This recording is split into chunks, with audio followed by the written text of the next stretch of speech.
vim aqui para desmascarar a Globo. Como o Brasil acordou, só vim mostrar o que todo mundo já sabe, que a Globo é uma rede do diabo, usada para destruir nossas famílias, por isso estamos nas ruas. Bom, bora galera. 3, 2, 1. A síntese do Império Globo de Crimes, escrito por Romero da Costa Machado. A Globo é ilegal, errada, torta e criminosa desde a sua criação, com o chamado escândalo Time Life, quando Roberto Marinho associou-se ilegalmente a um grupo estrangeiro contra as leis do país, integralizou o capital com bens que não lhes pertenciam, os bens gravados como inalienáveis foram alienados, houve importação de equipamentos pesados para montar sua indústria de comunicação com câmbio favorecido de 4 anos antes da importação. Foram tantos os abusos e falcatruas que não restou outra alternativa para fugir ao flagrante que não fosse mandar arrancar as folhas 42 e seguintes do livro 1478 do segundo cartório de ofício de notas, conforme brilhantemente descoberto e reportado por Daniel Herz em seu livro A História Secreta da Rede Globo. Dizer que a Globo foi criada essencialmente com o apoio da CIA para dar sustentação e apoio ao golpe militar de 1964 é mais do que um exercício de retórica, posto que às custas desse apoio à ditadura militar a Globo enriqueceu trocando notícias favoráveis aos ditadores por anúncios que garantiam a sobrevivência da Globo e da ditadura militar. E com isso foram acobertados os maiores e principais crimes da ditadura, como o escândalo do Rio Centro, em que os militares, para se eternizarem no poder, aproveitaram uma festa popular no Rio Centro, com grande afluência de público, trancaram os portões por fora, com o público todo lá dentro e foram jogar bombas no público para causar pânico, dor e morte, e com isso jogar a culpa nos revolucionários contrários à ditadura e que a Globo chamava de terroristas. Durante a ditadura militar a Globo também acobertou a Operação Bandeirantes Uban, em que os revolucionários contrários à ditadura eram mortos das mais variadas formas, inclusive jogados de avião no mar, de barriga aberta para não boiarem e para os corpos não aparecerem jamais.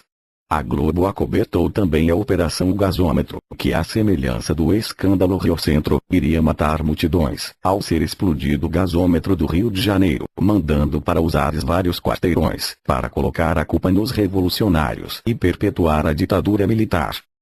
Ainda nesta linha de associação com a criminalidade da ditadura, a Globo bancou as falsas notícias dos assassinatos de Vladimir Herzog, Fiel Filho, Stuart Angel e centenas de outros revolucionários, sempre tendo como verdade os laudos criminosamente falsos do médico parceiro da ditadura, Henri Chibata.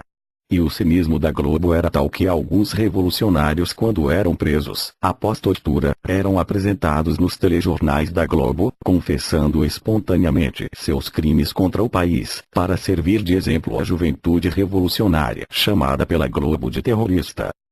Não bastasse trocar falsas notícias da ditadura por anúncios, a Globo foi além, praticou assaltos a bancos como ninguém.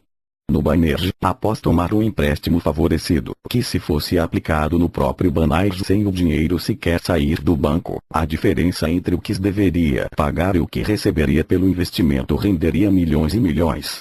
E em retribuição ao golpe, a Globo levou a diretoria do Banerj toda para trabalhar na própria Globo. O que valeu a Roberto Marinho o apelido de o maior assaltante de bancos do Brasil, título dado pelo jornal Pasquim. Mas os assaltos a bancos não pararam por aí. Teve o Banco do Brasil, também com juros vergonhosamente subsidiados. Teve o Banco Central com taxas subsidiadas e câmbio com valor de mais de 4 anos anteriores à importação de equipamentos. Teve a Caixa Econômica cujo dinheiro, quase gratuito, foi tomado do trabalhador FGTS para construir o Projac. E o último escândalo foi o do dizem que a Globo pretende contar com o governo federal para a falência e quitar um passivo de mais de 3 bilhões de dólares. Isso mesmo, 3 bilhões de dólares. Escândalo é o que não falta na vida da Globo.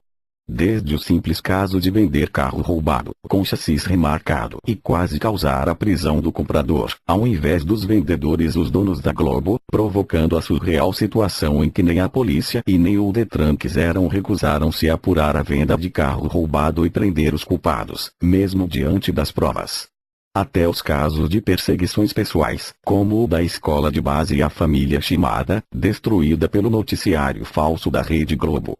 Ou como as perseguições ao Bispo Macedo e Urdi por haver comprado a Rede Record de televisão, ou a José de Paiva Neto, LBV por conseguir o canal de São Paulo que a Globo tanto queria para o seu canal Futura. Perseguição e covardia sempre foi o forte da Globo.